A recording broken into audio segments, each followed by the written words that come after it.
Desde o início do século XX, os Estados Unidos tornaram-se referência mundial.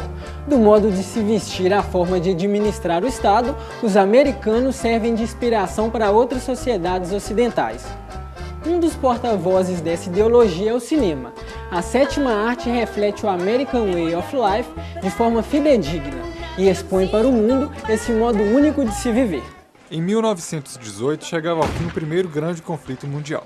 A Europa estava totalmente devastada. A produção de seus países havia caído vertiginosamente. O frio e a fome castigavam ainda mais a população. Nesse mesmo contexto histórico, a sociedade americana vivia a situação oposta. Já industrializados, os Estados Unidos estendiam a mão aos europeus, propondo reconstruir o velho continente. Os Estados Unidos vinham se preparando para a expansão mundial desde o século XIX. Havia um crescimento econômico intenso interamericano, ou seja, dentro dos Estados Unidos, com a grande sociedade de consumo e coisas do gênero. Mas especialmente após a Primeira Guerra Mundial, houve uma expansão, digamos, um vazio no mundo que os Estados Unidos souberam aproveitar. Especialmente porque a Europa estava quebrada, dilacerada pela guerra que houve. Os países produtores, os principais países produtores, tinham sofrido intensamente com as consequências do conflito, portanto havia necessidade de algum país produzir para a população europeia. E os Estados Unidos foram o país mais, digamos, que melhor aproveitou esse espaço. Os historiadores comentam que os Estados Unidos sempre tiveram uma situação muito vantajosa em conflitos internacionais. Por quê? Porque o conflito nunca alcançava o território americano. Os Estados Unidos participaram ativamente da Primeira e da Segunda Guerra Mundiais, por exemplo, porém não sofreram praticamente nada, nenhuma consequência em território americano. Americanos morreram em campo de batalha, mas a parque industrial, as cidades, etc., ficaram mantidos intactas, enquanto o parque industrial e as cidades europeias foram completamente destruídas. Assim começou a ganhar corpo uma cultura baseada na produção e em um consumo sem pudor. Os Estados Unidos dependiam necessariamente de encontrar novos mercados consumidores. O mercado americano já não sustentava a produção americana. Por quê? Porque eles sempre foram muito focados em produção tecnológica. Portanto, quando eles encontram mercados como o latino-americano, o europeu e futuramente o asiático, há uma alternativa deles mandarem para fora, exportarem o produto que sobraria no sistema americano e que geraria algum tipo de problema econômico. Nessa roda, ela vai girando constantemente e gerando cada vez mais riqueza para os americanos e cada vez um maior impulso para a produção. Através dos produtos americanos, os Estados Unidos incutem nos demais países do globo um ritmo de consumo desproporcional. A cultura, o modo de vida americano passava a ser o ideal.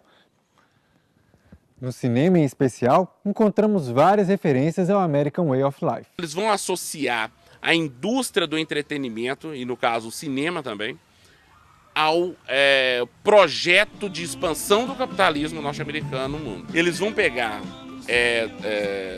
os filmes e fazer propaganda do modo de vida americano. Fazendo essa propaganda, você faz o primeiro movimento de dois, que é colonizar um país. Então, colonizar um país não é só você conquistá-lo política e depois economicamente, para explorar os recursos.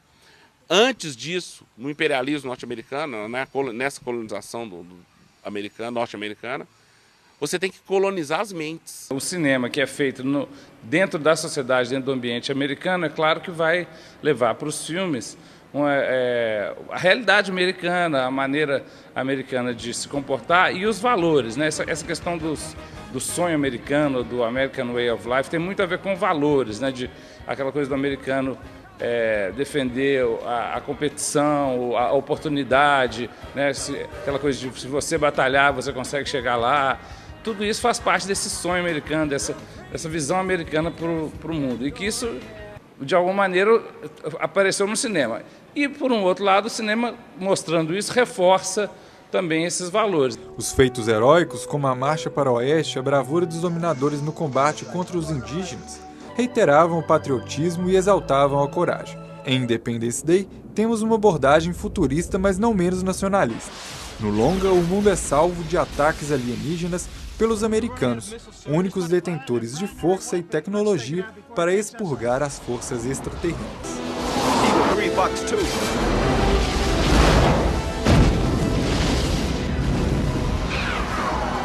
Todo filme de herói americano funciona dessa forma. O Independence Day, por exemplo, é um exemplo, é o clássico disso, né? O presidente americano ele é empreendedor quando não há mais nenhuma alternativa para a solução do problema do mundo. Ele mesmo arregaça as mangas e vai para a luta. Ele mesmo entra no seu caça e vai tentar destruir os extraterrestres que estão nos invadindo. Seria essa ótica.